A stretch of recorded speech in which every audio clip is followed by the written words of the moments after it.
So I might need North Ogden's budget to help pay for all these signs. For about what, 250? I think Dave was telling me about 250 for, was it a week or a couple days or something like that? Yeah, It's a day. they're, Oh, 250 a day?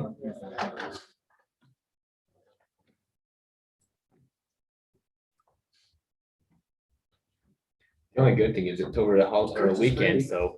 Huh? Kurtz is free. Well, if it doesn't get to Kurtz, it doesn't happen. What's that? If it doesn't go on Kurtz, it doesn't happen. That's exactly right. It's always been that way. You know, it'll be on just about every media we can think of. The Standard Examiner will have an article in the morning or the next day. That's true. But do they listen to these meetings? I've not seen him for a long time. Yeah, and what he does is like, he either is listening live or he listens to it later, then he calls with these questions. Yeah. Strings are pretty big. Beautiful in here. Motion. I'm calling Mr. Roberts up and having him change his rules. Are you? Have a motion to take a break. I'm calling.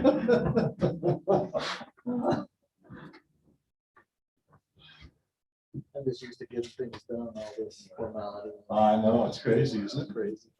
But I'm willing to comply, because I'm a compliant person. You ever want to have fun, watch C-SPAN and watch the parliamentary tricks and games going on at the federal level. Yeah, they've got it all figured out. They're Oh, professionals. it's silly.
And Mayor, I make a motion that we reconvene.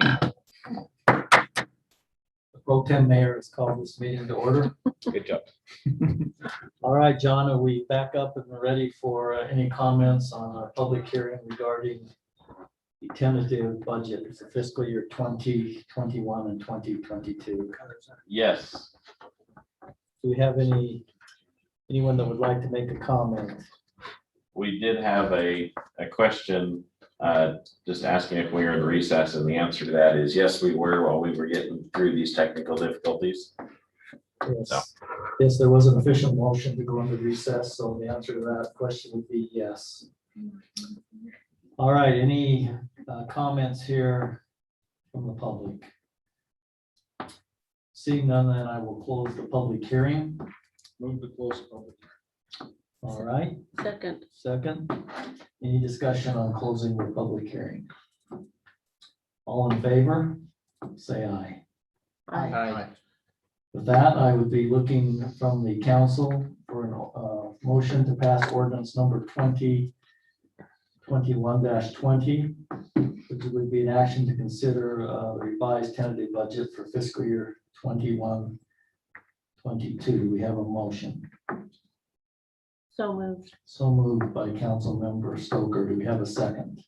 I second that. Second by Councilmember Severing. Any further discussion? This being an ordinance, I will call for a roll call vote. Councilmember Barker, Yes. Councilmember Severing, Yes. Councilmember Stoker, Yes. Councilmember Swanson. Yes. Ordinance passes unanimously. We'll now move on to item number 9, which is a discussion or action to recess the city council meeting and convene in the RDA redevelopment agency board.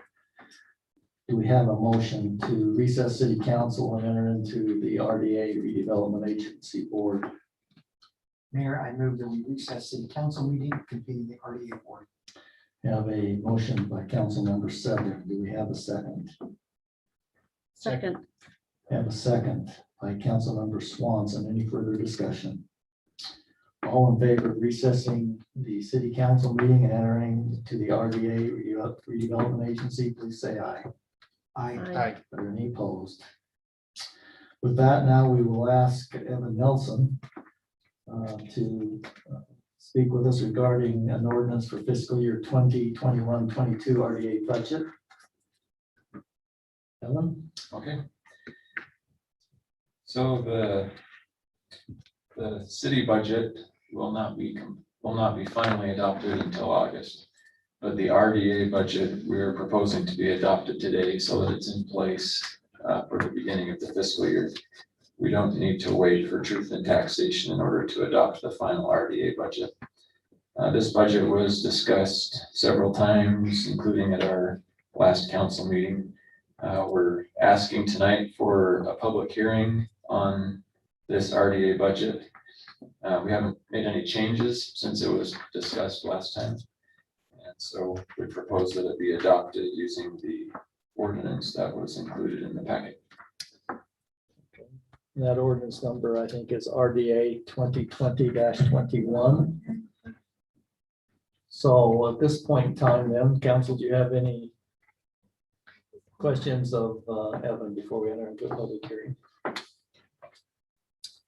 at this time, I would open the public hearing to receive comments from the public, either those who are present here or those who have joined us remotely. John, let us know if you have any comments there. In the meantime, does anyone who's present with us this evening have a comment? Nothing on my end, Mayor. Anything on your end? Just give it a minute longer. Okay, seeing none, do we have a motion to close the public hearing? Move to close the public hearing. A motion by Councilmember Stoker. Do we have a second? Okay, we have a motion and a second to close the public hearing. Any further discussion? Seeing none, all in favor of closing the public hearing, please say aye. Aye. Any opposed? We'll now move on to seek a motion to consider ordinance 20 RDA 20-21 2021-21. We have a motion. Mayor, I make a motion, we adopt ordinance RDA 2021-21, the RDA budget. Okay, we have a motion. Do we have a second? Second. Second by Councilmember Severing. Is there any discussion regarding this ordinance? All right. Seeing none, we'll have a roll call vote. Councilmember Swanson, Yes. Councilmember Barker, Yes. Councilmember Severing, Yes. Councilmember Stoker. Yes. Ordinance passes unanimously. While we're in the RDA board meeting here, I would like to hear from John Call, who's our city manager and attorney. He's going to talk to us about a resolution formalizing a loan between the RDA and the CDA in the amount of $550,000. John? Thank you, Mayor. So council, in the past several years, the RDA, which is the redevelopment area, so you are the redevelopment agency, but the redevelopment area has loaned $550,000 to the community development area. in the most recent audit, the auditors raised a concern over this transaction and how it was handled. In some investigation, there's two different ordinances in the state code. One requires this to happen, and the other one essentially says the city can follow what procedures they need to. The RDA and CDA technically fall under we can follow the procedures if we'd like to or if we need to, as opposed to it's a requirement.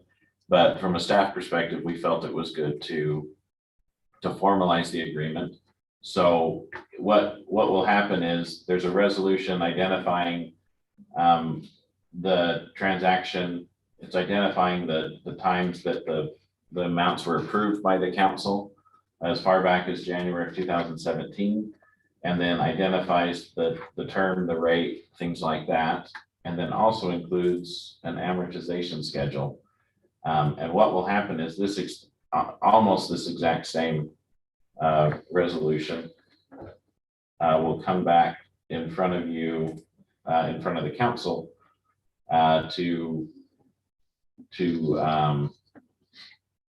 sorry, lost my train of thought. It'll be the exact same, because when the RDA approves something that deals with money, the council has to approve it as well. And so there'll be another reciprocal resolution that matches this one.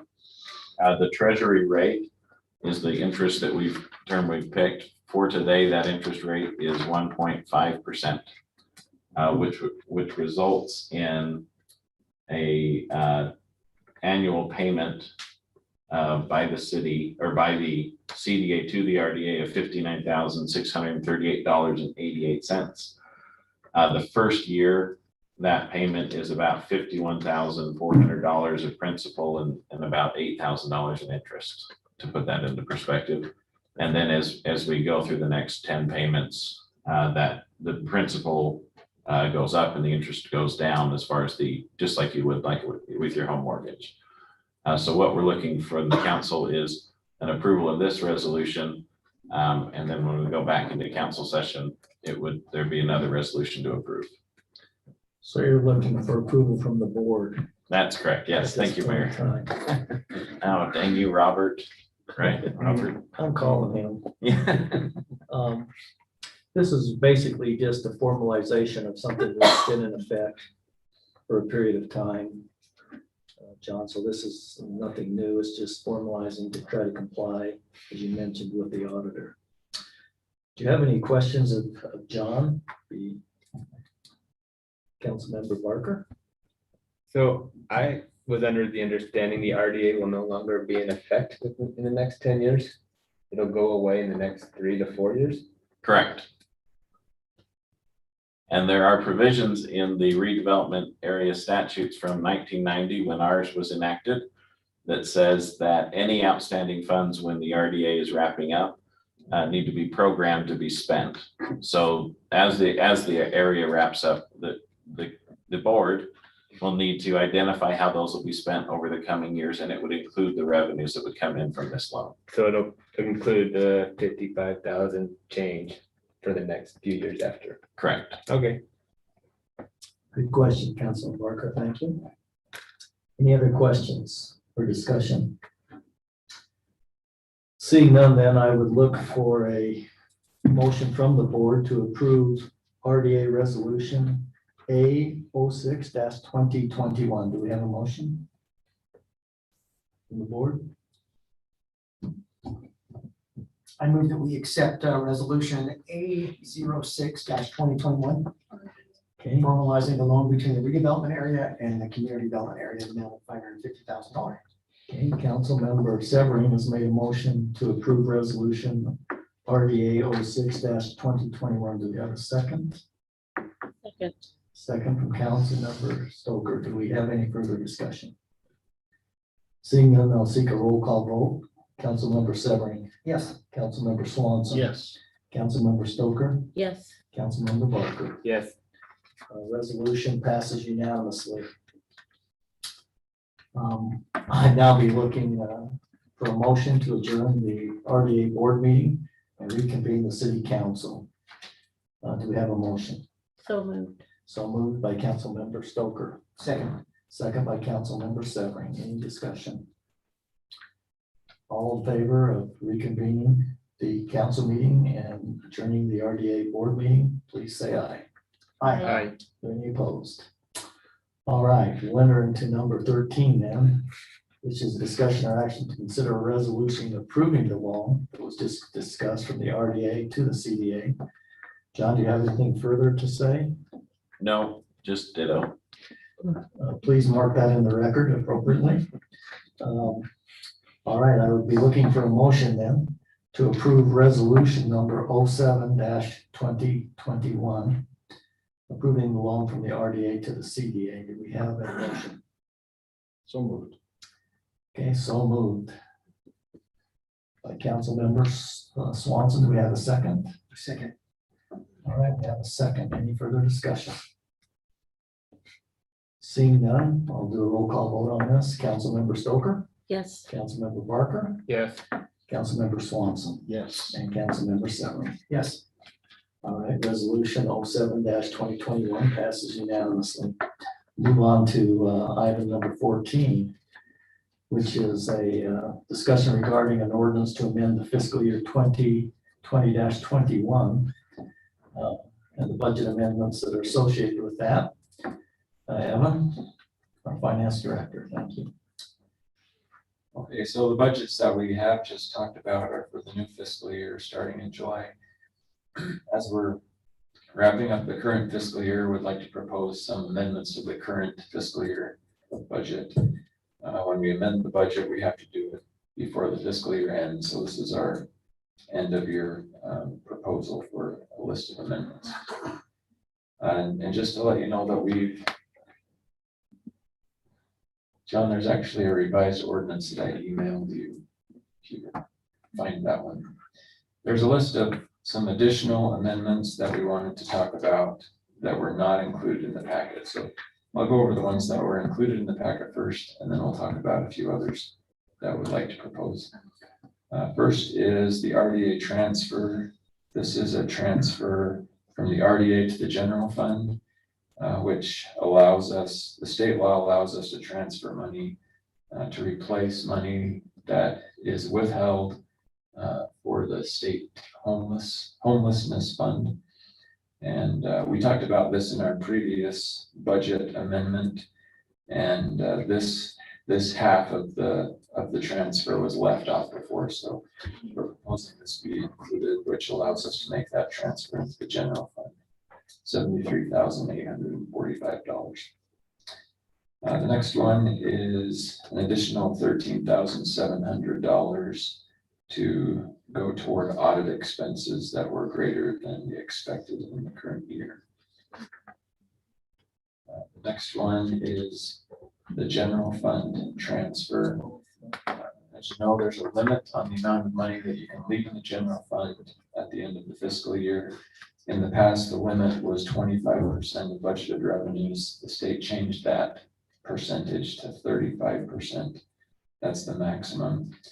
In our budget discussions with the city council, we talked about possibly going as low as 15% in order to move fund balance into the capital improvement fund. And, the council can make that decision. What we've proposed in this amendment is $2,675,000 be allowed to be transferred into capital improvement fund. And we're estimating that that would leave approximately 25% in the general fund balance. So we felt like that was a pretty significant amount of money to transfer over. Oh, And Evan might be just about to say this, but part of this is unexpected money from the COVID relief funds, the excess sales tax. I mean, this is not a typical amount of money that we transfer. Usually I think the city transfers between $300,000 and $500,000 is kind of the normal. So this is an exception because of some of the funding sources that came last year. So I just don't want anyone thinking that we're going to be doing this sort of a thing every year. You can expect it. Okay. yes, this is out of the ordinary. But I have a question, Evan. How are we going to identify if any of this money relates to property tax so it is assigned specifically to the public safety building? Well, we can look at the total property tax revenue that has come in throughout the year and, identify that amount. Does that ordinance that was adopted apply to retroactively to past property tax revenues or? I don't think it talked about retroactive, but it said any property tax money became effective on the date it was passed, right, John? Yeah, I think if the council would like to, in their motion, make it clear that currently the staff recommendation is that there be at least $2 million put down. And if this was part of that $2 million and that included any property tax in this transfer, that would definitely exceed the amount of property tax that we've received this past year.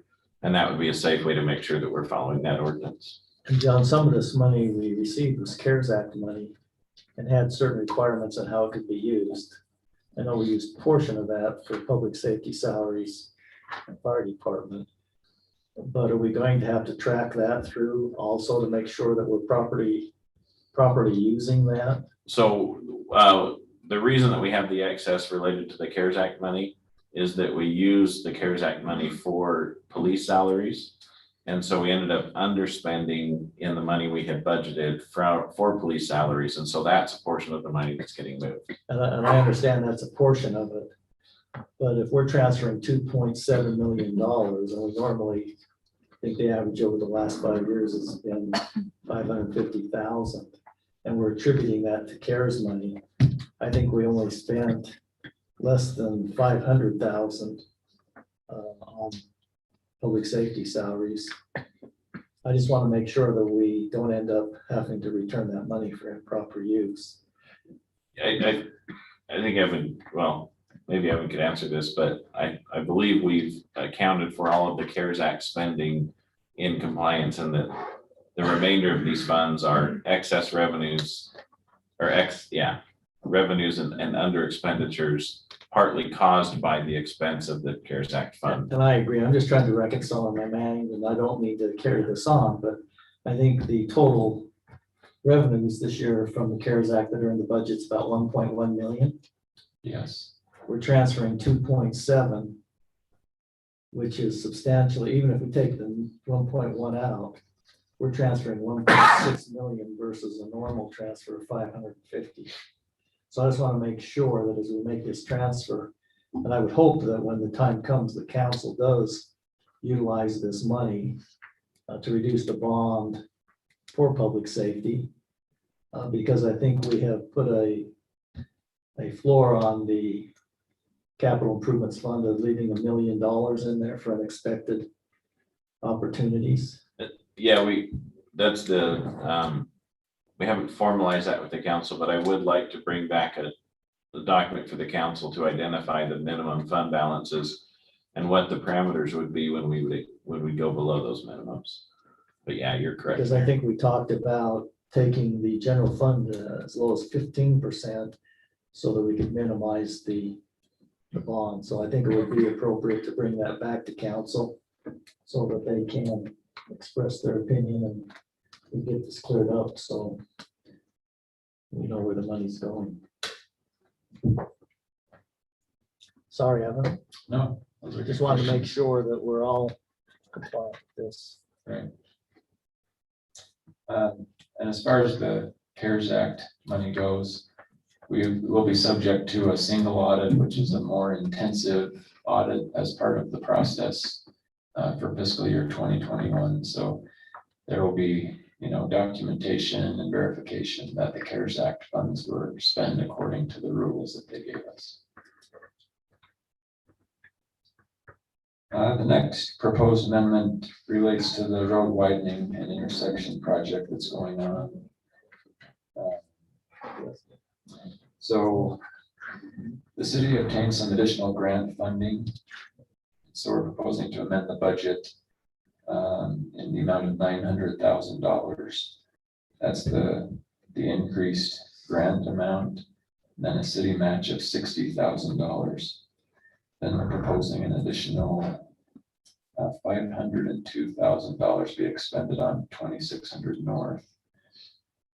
And then that we think will be returned when we're able to sell pieces of land that are left over from the project. So those amendments are included in the proposal.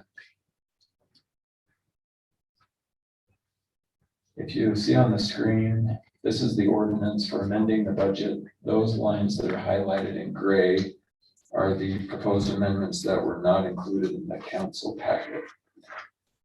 So the first of these are from the streets department.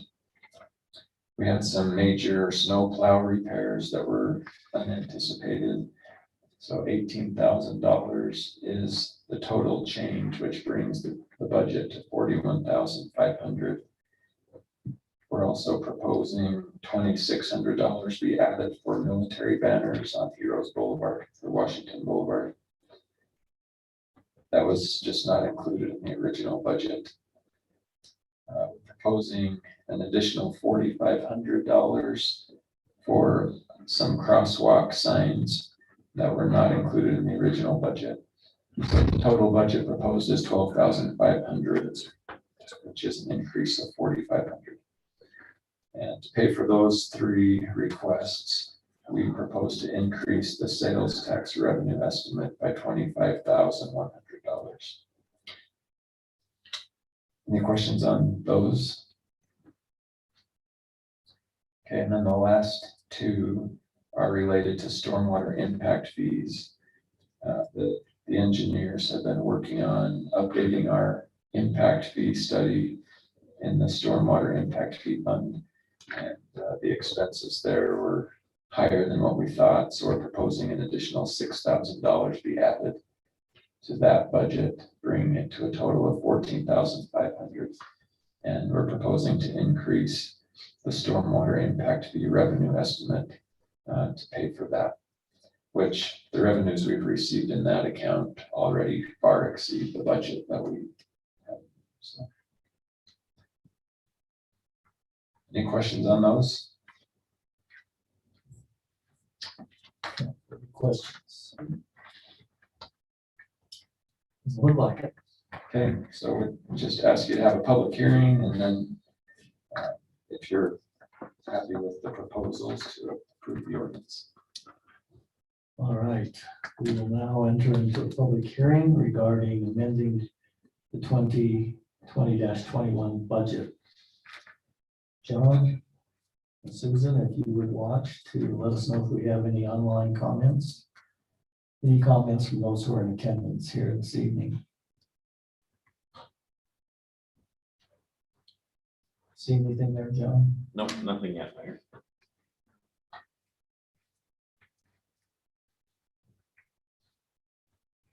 All right, I would I'll look for a motion to close the public hearing. All right, we have a motion. So moved. So moved by Councilman Swanson. Second. Newman? Second. Second from Councilmember Stoker. All those in favor of closing the public hearing, please say aye. Aye. Any opposed? All right. Now we look for a motion to approve ordinance number 20-21-22, which is an ordinance amending the fiscal year 2020-21 budget. Do we have a motion? So moved. So moved by Councilmember Swanson. Do we have a second? Second. Second by Councilmember Severing. Any further discussion? Seeing none, we'll do a roll call vote. Councilmember Stoker, Yes. Councilmember Barker, Yes. Councilmember Severing, Yes. and Councilmember Swanson. Yes. Ordinance passes unanimously. Mayor, who did the second?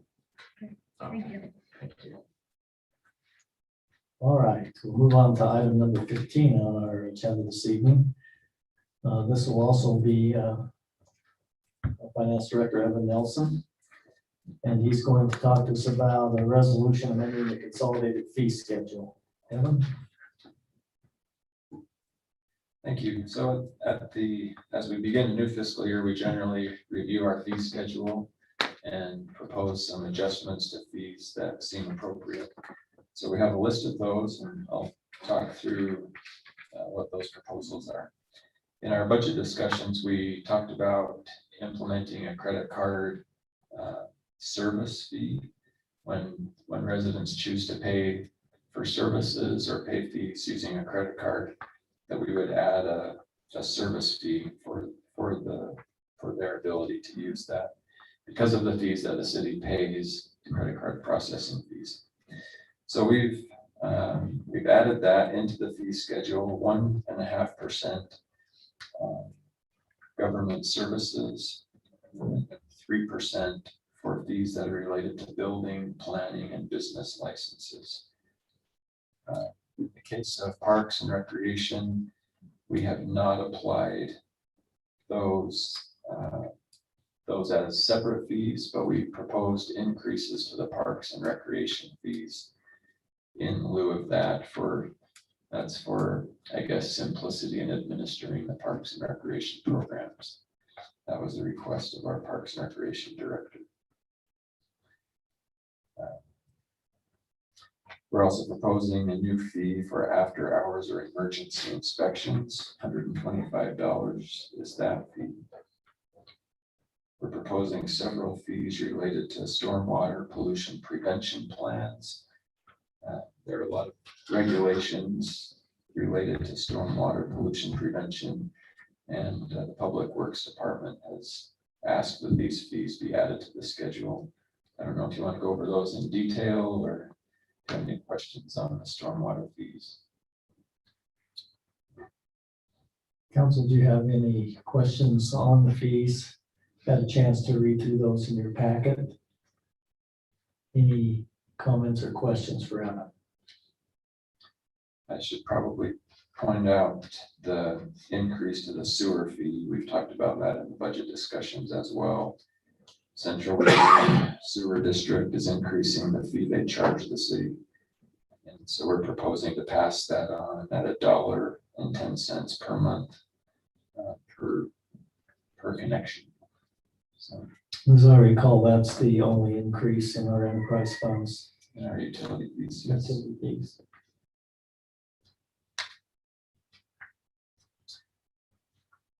So that, I guess, there's a mining and crushing fee that, or I guess it's a permit fee for mining and crushing that hasn't been in the fee schedule in the past, but that's been proposed to be added as well.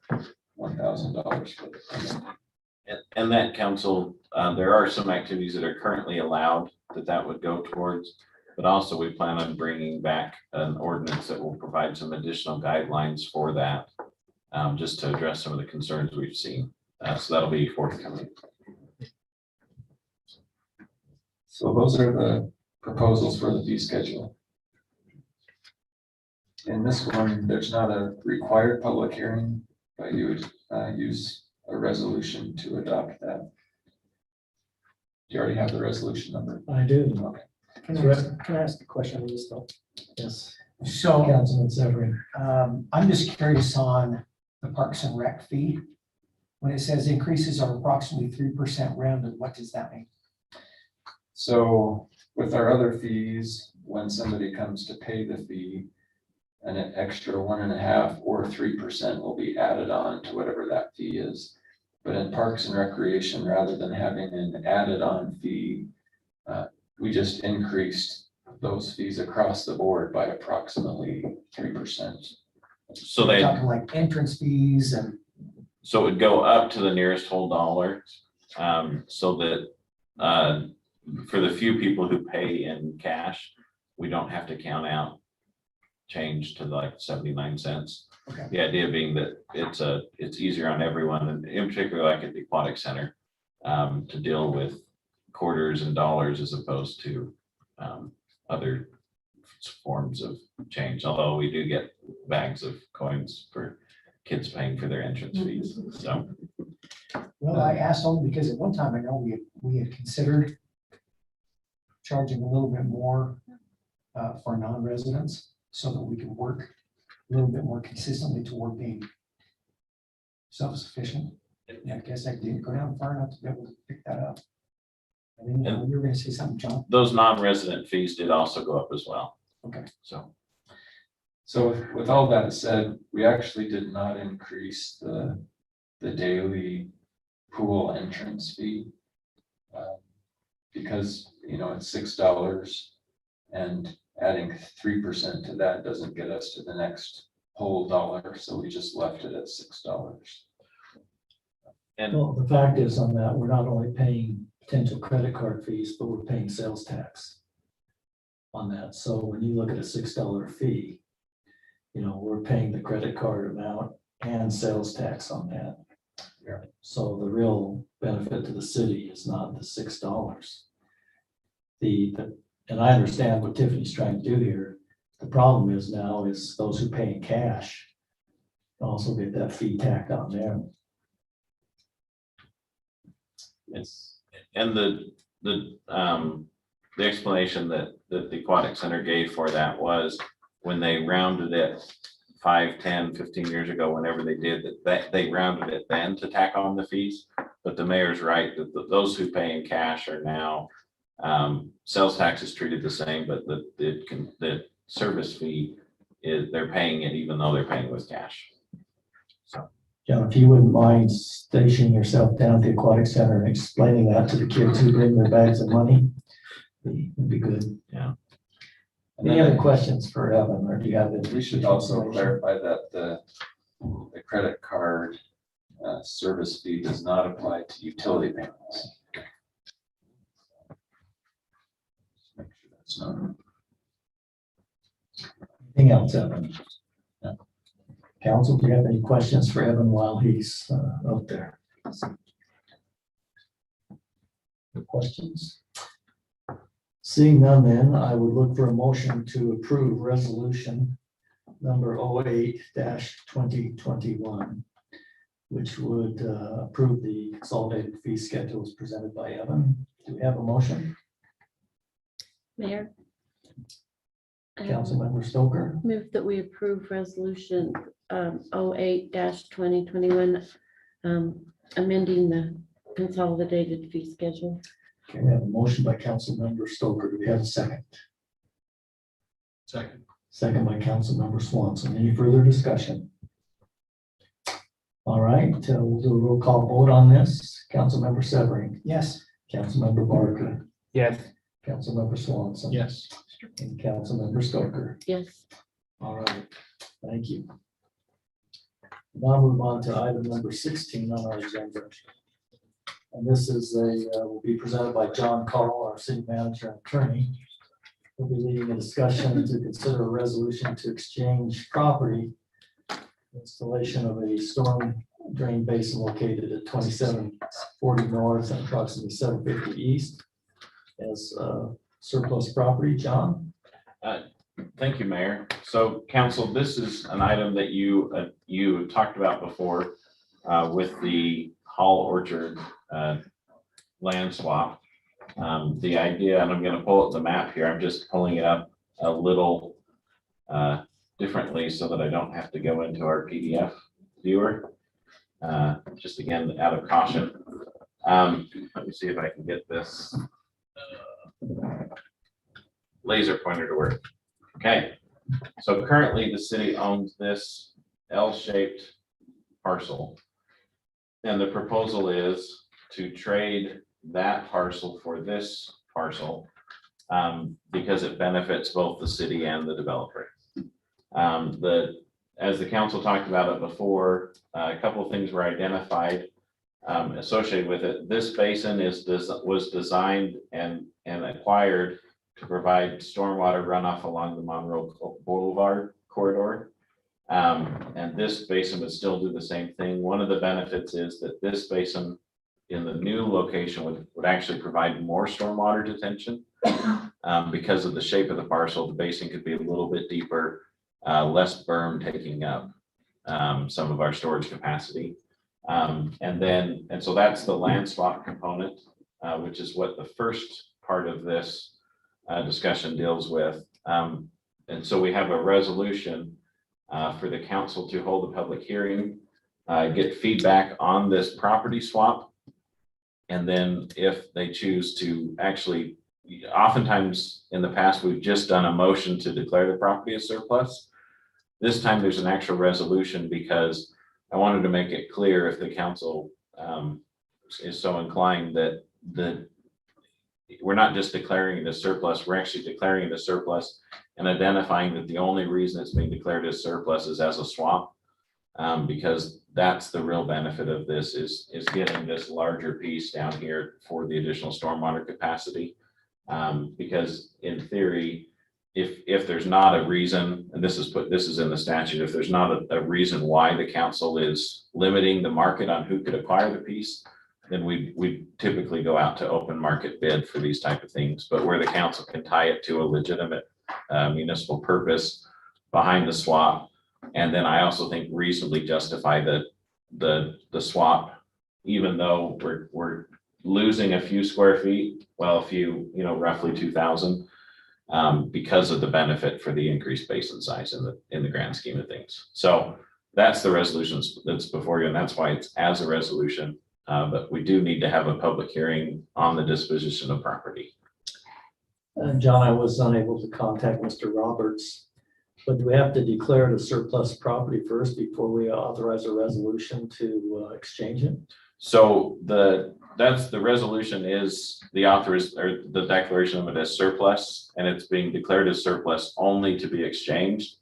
And then the next agenda item is the agreement to formalize the exchange. Yeah, there's apparently here there's 3 actions. If I'm looking at this, we have public hearing, then we have the resolution 09-2021, then we have an agreement 07-2021. Yeah, so so it's the public hearing, then the resolution to declare it as surplus, and then the agreement to formalize the trade. Okay, That's correct, Mayor. Sure. Any questions for John before we enter into a public hearing? We'll go through that process one more time. About twice. Okay, we'll now enter into a public hearing regarding comments from the public declaring this as surplus property.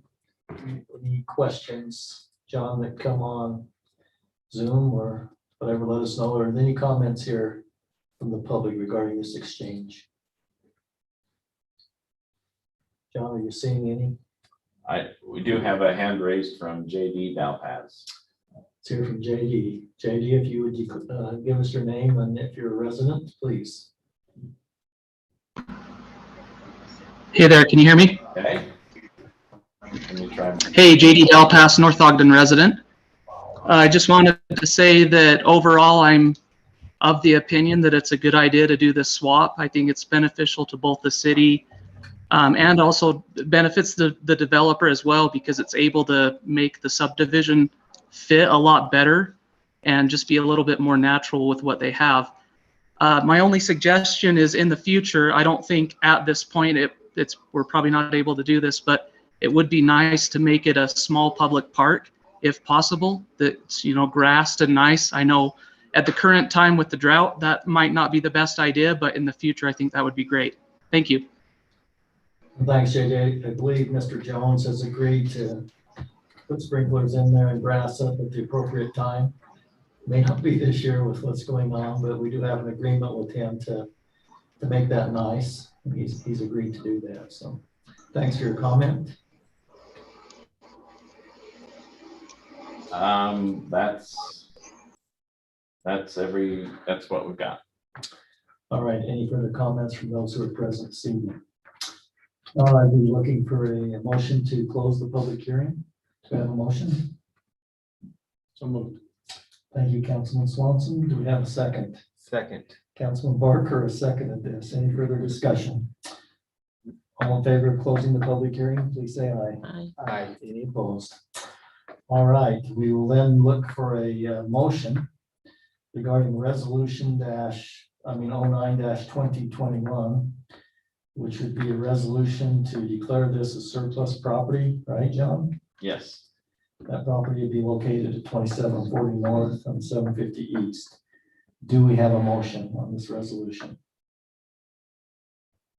So moved. Thanks, Councilmember Stoker. It's gonna die. Do we have a second? Second. Have a motion and a second. Any discussion?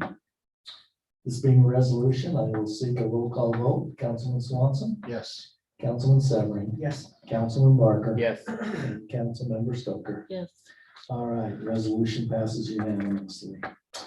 We'll now move on to item number 17, which is also let out by John Call. I don't know if you have any further comments, John. This would be an agreement, development agreement to trade property declared as surplus for the installation of a detention basin and the associated costs. John? And so the things I would add to this, council and mayor, are that this development agreement does include the exchange of some money. And what that exchange is for two things. One is the finishing of that detention basin. So it would, include the landscaping and rock or whatever is going in that basin. As well as it also is identifying what the city's current policy is, in that the city pays for the middle portion of the asphalt on roads that are wider than the normal street standard. So Monroe Boulevard is an 80-foot right of way. The normal right of way is 60 feet. And so the city pays for the middle 20 feet of asphalt and compacted road base. That's standard. But this does make clear that the city is paying for it, or is paying what the invoice price is. With materials going up and down a little bit, that item for the road is expected to have some fluctuation. With the other one, it is a fixed price with an engineer's estimate that our city engineer and the developer's engineer have approved, in large part because a lot of the earthwork will be completed by the developer or their closely related subcontractors. So, but the asphalt work won't be, if that makes sense. So that's the addition that would be added for the purposes of this agreement, but it does formalize the swap as part of the agreement. Thank you, John. Just real quickly, so the public will understand where this money will come from. Yes, so the road money is an impact fee eligible expense, because this is one of our roads that's identified in our capital improvement plan. And then the same thing with the storm basin, that this is a long-term storm plan. And it actually could be shared between the traffic impact fees or the storm impact fees. I'm assuming Mr. Carson is going to use the exchange land for an additional lot, as I recall. Correct. What provision is there in the agreement to make sure the new basin is completed before this is finalized? Is there a time frame on that, or is there I can't recall from reading the resolution. So it's in the escrow agreements that are in the development agreement. These improvements are included in the escrow and must be completed prior to that money being released. And the council is the one who releases that money after the warranty period. So it'll come back to you for the release of those escrow funds. Okay. Thank you. Any questions for Mr. Call? Seeing none, then I would look for a motion to approve agreement number 07-2021 regarding the exchange of this land for a detention basin. Do we have a motion? So moved. Thanks, Councilmember Barker. Do we have a second? I second. All right, I have a motion and a second. Any further discussion? Seeing none, we'll do a roll call vote. Councilmember Stoker. Yes. Councilmember Severing. Yes. Councilmember Swanson. Yes. Councilmember Barker. Yes. All right. Passes unanimously. We'll now move on to one of the most exciting items on the agenda this evening, which will be a discussion on fraud risk assessment. Presented by Evan Nelson, our finance director. Thanks, Mayor. And we've done this fraud risk assessment. This is a requirement of the state of Utah. This is the second year that it's been required, and so we've gone through this process again. Some of the requirements of this we just barely wrapped up, so it wasn't really included in the packet, but I emailed it out, and I'll go over some of the requirements for this so you have a better understanding. So there's a point system and there's a list of requirements. Foundation is A basic separation of duties. There are several questions related to that as we record transactions and accept payments and make payments. There are questions here to see if we have the necessary separation of duties in place that protect the resources of the city. So we meet those requirements. There are questions related to the policies that we've adopted. We have several policies in place. We don't have every single one on the list, so there's a little bit of room for updating our policies or adding new policies in specific areas. There are questions related to certifications, education, training. I want to thank all of you personally for doing the required online training and sending me your certificates. That got us 20 points, so thank you for doing that. And hopefully it was helpful to you. I know that overseeing finances is technical and challenging, and so I hope that the information that was presented was helpful to you. That requirement is a once every 4-year requirement, so you don't have to do that one every year, but I guess every term that you get to do that training. One question is if we have a fraud hotline, and this is something we have not had in the past, but we recently implemented a fraud hotline. There's a page on our website that has information related to the fraud hotline, and there's a link. If somebody in the community or within the city organization is suspecting fraud, you can go to that website and click on the link to report whatever the concern is. And then that link will send an email to 4 or 5 people at the city, including the mayor, including the city manager, so that concern can be heard and addressed. So that's our fraud hotline that is now in place. And we also have a formal audit committee that's part of our ongoing effort to avoid fraud, and they're involved with the annual audit as well as quarterly financial reports. So overall, our score is 320 out of 395, which puts the city in the low risk category for fraud risk. There are quite a few pages that have information about the assessment, so you're welcome to read that if you're interested in more information. But other than that, we are required to present this to the council and then submit it to the state for their record. And I don't think we have to approve anything. Is that right, John? Correct. It just says it needs to be presented to the council. No action required. Okay. I believe. So any questions on that? Evan, thank you for your good work on that, Councilmember Swanson. Yeah, but I know in years past that we have talked about some of these that we were not able to check yes on. And I guess it's a question for council staff, for everybody. The written policy on reporting fraud and abuse. Is that something that we can do here in the near future, to get a policy written? And I was also looking at the written policy for cash receiving and deposits. It seems like that would be a fairly simple thing to get done, not so that we can score more points, but so that we have those policies and controls in place. Again, protecting the assets and the monies of our residents. And then the big one was number 4. Are employees and elected officials required to annually commit in writing to abide by a statement of ethical behavior? Can we get that done? Yeah, well, John and myself had a conversation about that just yesterday. So we've got a draft policy that's almost completed, but we didn't get it finished in time. Okay, what we've encouraged the city to do is put together basically ethics pamphlet. Yep. That'll be passed out. So, we have a great council member that's over finances, and I would encourage that council member to follow up on those items to see what we can do to improve those.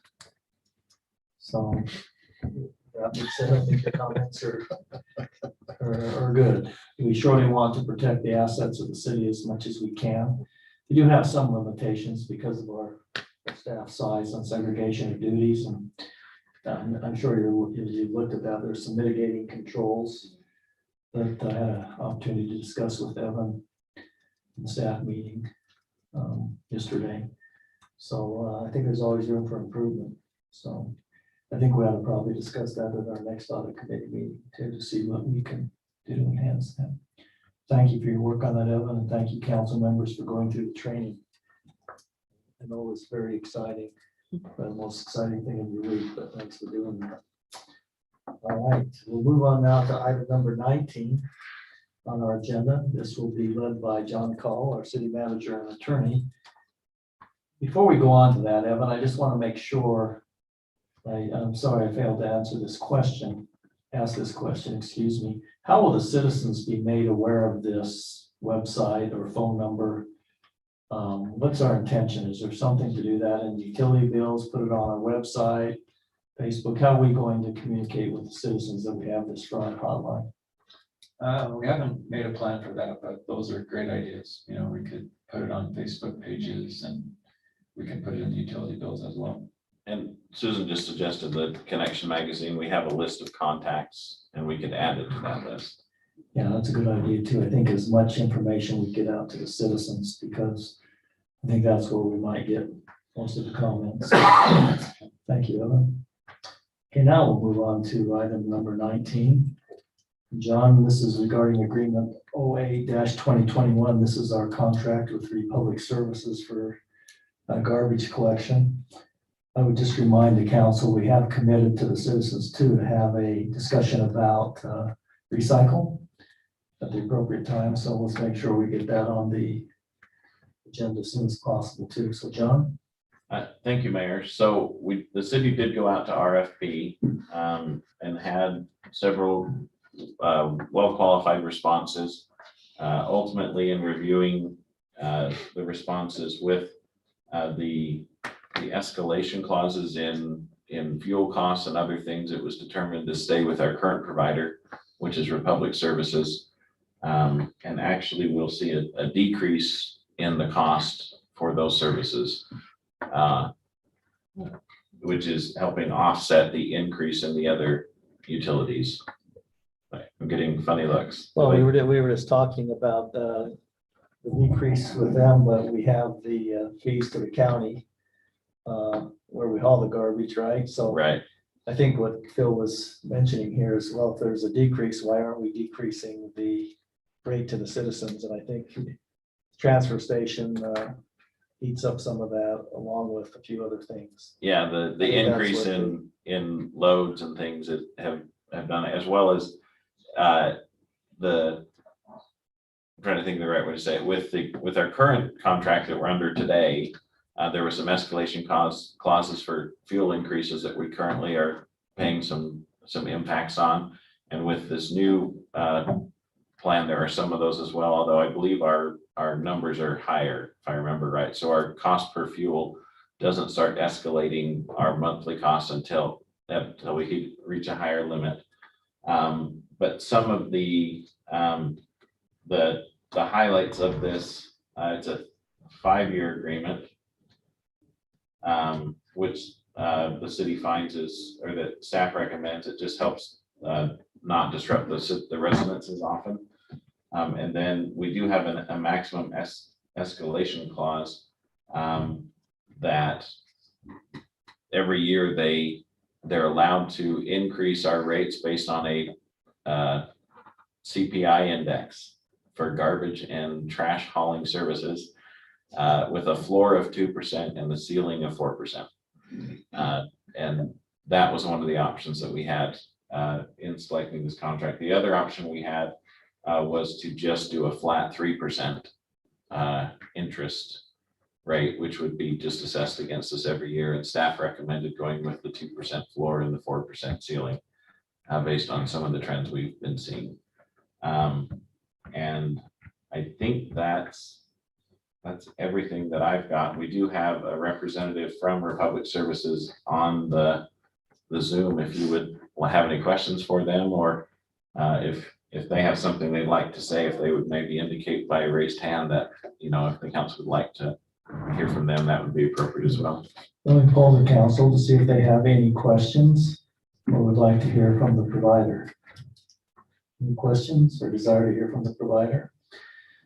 John, just very quickly, maybe the council and citizens would like to know the composition of the committee that reviewed this so that they understand the process we went through. Because I think as we looked into this, we had, a contractor. One of the things we looked at is the quality of service. We had one submission that said they could do it with fewer trucks, but when we got into it, I think they found out that would be difficult. Don't need to go into that, but maybe you could just talk about the composition of the committee that looked at the RFPs. Yeah, so we had representatives of the council, representative from staff, from Public Works, from finance, myself, and we even had, for example, the solid waste supervisor involved in the discussion as well. And each person individually went through and scored the RFPs based on their own understanding. In fact, I think we had one of our utility billing clerks score the RFPs as well. And then we looked at those scores and looked at the top candidates, did some interviews or some phone questions and some follow-up, and ultimately concluded that based on our choosing by advantages and the way that we had advertised the point system in the RFP process, that Republic was the one who won the award. And it was largely focused on customer service and response time. A good example of, and I think it was a little embarrassing. I hope I don't embarrass Republic too much, but I think the days the RFPs were due, the Mayor's Street was missed with some of the changes and stuff. And, I don't, this is just my own personal impression. It was not just because it was the Mayor's Street. And it wasn't just because it was the RFP, but the person in charge of dispatching the trucks made sure that trucks showed up on Saturday morning to handle it At 6:30. at 6:30, first thing in the Saturday morning. morning. So So- thanks for that. I do want to thank Councilmember Severing, who was involved in the process as our council member assigned to Public Works, and I think Councilmember Severing learned a lot about garbage. So desire to hear from Republic at all since they're on the line, or?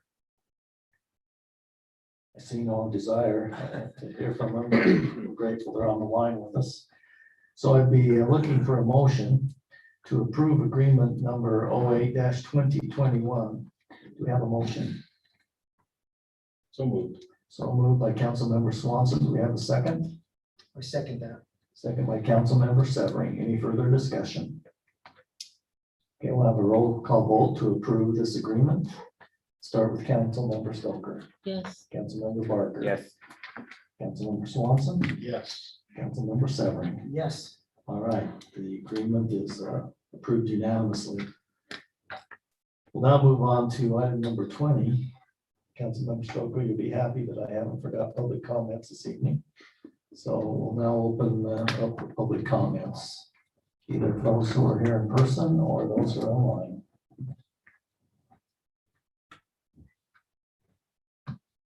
Now's the time to comment about anything you want for 3 minutes after you state your name and if you're a resident.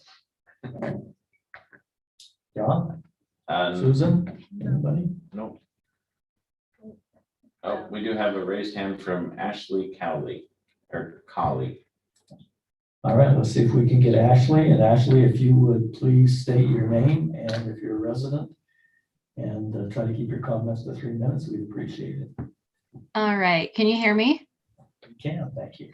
I don't want to take any more of your time, but I was one of the people from Republic Services on the line. And I just wanted to say I look forward to continuing our partnership. We're not embarrassed about missing the Mayor's Street, but we're glad we made a good impression, and we look forward to continuing to work with your residents. That's all I got. Actually, the mayor doesn't expect any better service than anyone else. So don't feel bad about that. Thank you. Okay, thank you, Ashley. We look forward to working with you and your team. Anyone else, John? Not at this time. Okay, I don't see any comments here from the public. We'll now move on to the item 21. We'll seek comments from the council and staff, and we'll go from there. Council, do you have any issues you've heard from citizens that need to be addressed this evening? I do have just Council one member question. Sever? Yes, John, I had a neighbor, well, I had a citizen contact me about Marriott's development up there. And I didn't know exactly how to respond, so I told him I'll check with you, but he was talking about how that, you know, if that is approved, that area, that development, if there's an avalanche, if there's a landslide, what kind of liability does the city have for that? So in theory, well, I can tell you, so North Salt Lake is the best example. I don't know that that has finalized the process, but I know that the city itself did contribute some money towards those homes, as well as the developer. In our situation, I think we're in a little bit different scenario in that we have engineers who have designed some detention basins or debris basins that will not, I'm 100% honest, they will not catch and stop everything. But they are designed to minimize the impact. And so as the council looks at that, those are the type of things to look at and to rely on the experts that you'll be hearing from, because I guarantee you they'll have their engineer, geotech engineer, provide some information to the council about what is safe and what they recommend, because that's what they get paid lots and lots of money to do. Geotech engineers make a lot of money. But there will always be information about the history of this hill that our residents know and will express concerns over. And so the council will just need to weigh those and look at it, because a lot of those concerns come from before those debris basins were installed. But that does not mean that they shouldn't be listened to. So I'm just saying that the nice thing about this decision is it's 100% legislative decision. The council has absolute discretion, meaning that they obviously have some rights to develop on the hill. They're currently vested in the county and have rights to develop in the county. And the council, if they would like to annex them in and the property owner would like to annex into the city, then the terms of that agreement and that annexation need to be agreeable to both parties. That's kind of a long So in other answer. words, there is liability. We do have some, if I were to interpret what you said, there is some liability, some. I think North Salt Lake is an anomaly. I don't know how much information was given by geotech engineers in that situation.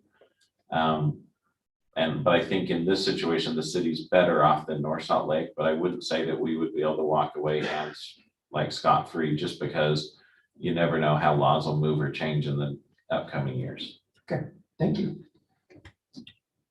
Well, that just reminded me, we have before the council a sensitive land ordinance.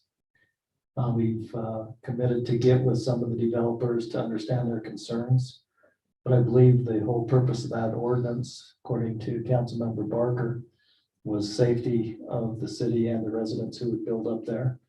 So if we could just make sure we get that back on the agenda and meet with the developers. But I'd just like to emphasize one point you made. Whether that's annexed into the city or not, the landowner has the right to develop that under the county. So a lot of comments that are coming on social media and via emails and texts to myself is I just want the public to understand that he has the right to develop. He owns that land and it is in the county. So even if it's not annexed into the city, he has the right to develop. So, Yeah, that's correct. okay. Any other comments? Council, John? Do we, And we have the chief. Chief, do you have a comment? See? Yeah, come on I just want to clarify, I feel like I sent the wrong message earlier regarding the enforcement of fireworks. Very proud of our staff, and I know they do a great job with their enforcement efforts, given the resources that they have at the time. So there will be no tolerance, and that is the violations we can get to as we can get to them, given there's going to be dozens at any given time. We'll get to them one at a time, and obviously some of them we won't, so. Thanks, Chief, and we know that your team does a great job of keeping our city safe. John? Four things. One is, we are coming back with the council in July, a water ordinance, meaning it'll be an adjustment to our current ordinance. The current recommendation is to allow for the watering of gardens and shrubs with culinary water so that people don't lose those higher investment things that won't go dormant if they don't get water. But would also probably include some increased penalties for watering lawns with culinary water. And that's, I believe, what the council has asked, and that will be on, I forgot the date in July, the first meeting in July. The medallion hunt starts next week, which is the Cherry Days Medallion Hunt. So there will be clues posted for people to go out and find it. And I believe the prize this year again is still the reservation for a group of 200 at the pool. So there's some value in it. So far this year with our exorbitant heat, and I would say probably the lack of sprinklers and kids running through sprinklers in yards, the pool is quite up on revenues. I believe the number Tiffany said was $86,000 for this fiscal year. Granted, remember it ends June. But with that and the additional bodies in the pool, pool chemicals have been gone through a little faster, although they don't cost as much as we gain in revenues. But just so you know, that has been a positive.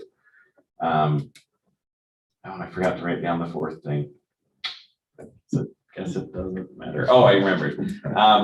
Please, our Parks and Rec staff is trying very hard to field questions related to Cherry Days and what's happening and what isn't. Some of those activities are a little mobile, and we're excited about it. We found out yesterday, or the police chief informed us this morning that him and the fire department will be playing softball. And that was a little bit of a surprise, but we're gonna, yeah, we're. Not just me and the No. fire department. One versus Yeah. 9. We might stand a chance. But there will be some, in following with the council's guidance, their parks is excited. They're helping as much as they can without spending money. But if you can, as you get questions, help direct people to that citizen group as much as you can, because they are the ones that have a lot of the best information. Because sometimes we're trying to get some information from them so we can share it publicly, and it's just, they're the best source. And we will do our best to provide what we can, but we can't answer every question all the time. So just so you're aware, if you get questions, try and direct them both places. But it'd be good to start with the citizen group because they're going to have the right answer the first time. Okay, anything else from staff?